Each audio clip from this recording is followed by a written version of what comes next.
ఇప్పుడు అసలు విషయానికి వస్తే కుంభరాశి వారికి ఈరోజు గ్రహాల ప్రభావం అనుకూలంగా కనిపిస్తుంది. ఉద్యోగస్తులకి పెండింగ్లో ఉన్న పనులు పూర్తయ్యే అవకాశం ఉంది. మీ పనితీరును ఉన్నతాధికారులు గుర్తించే సూచనలు ఉన్నాయి. కొందరికి కొత్త బాధ్యతలు లేదా భవిష్యత్తులో పదోన్నతికి ఉపయోగపడే అవకాశాలు లభించవచ్చు. ఉద్యోగ మార్పు కోసం ప్రయత్నిస్తున్న వారికి కూడా మంచి సమాచారం అందే అవకాశం కనిపిస్తుంది. ఆర్థిక విషయాల్లో ఈరోజు మిశ్రమ ఫలితాలు కనిపిస్తున్నాయి. ఒకవైపు ఆదాయం పెరిగే అవకాశం ఉన్నప్పటికీ మరోవైపు ఇంటి అవసరాలకి లేదా కుటుంబ సభ్యుల కోసం అనుకోని ఖర్చులు రావచ్చు. అయితే కొత్త ఆదాయ మార్గాల గురించి ఒక ఉపయోగకరమైన సమాచారం అందవచ్చు. వ్యాపారస్తులకి కొత్త పరిచయాలు మరియు కొత్త ఒప్పందాలు లాభాల్ని తీసుకురావచ్చు. ముఖ్యంగా టెక్నాలజీ, ఆన్లైన్ సేవలు, కన్సల్టింగ్ మరియు కమ్యూనికేషన్ రంగాల్లో ఉన్నవారికి అనుకూలమైన రోజు. కుటుంబ విషయాల్లో ప్రశాంత వాతావరణం కనిపిస్తుంది.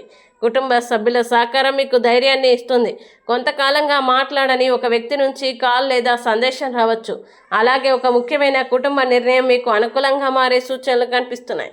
ఈరోజు ప్రత్యేక హెచ్చరిక: తొందరపడి ఎవరికైనా మాట ఇవ్వడం లేదా ఇతరుల ఒత్తిడికి లోనై నిర్ణయాలు తీసుకోవడం మంచిది కాదు. ముఖ్యంగా డబ్బు మరియు కొత్త భాగస్వామ్యాలకు సంబంధించిన విషయాల్లో పూర్తి వివరాలు తెలుసుకున్న తర్వాతే ముందుకు వెళ్ళండి. మీ వ్యక్తిగత ప్రణాళికల్ని అందరితో పంచుకోకుండా ఉండడం మంచిది. ఈరోజు పరిహారం: ఉదయం లేదా సాయంత్రం సమయంలో శ్రీ శనేశ్వర స్వామిని స్మరించి ఓం శం శనేశ్వరాయ నమః మంత్రాన్ని 21 సార్లు జపించండి.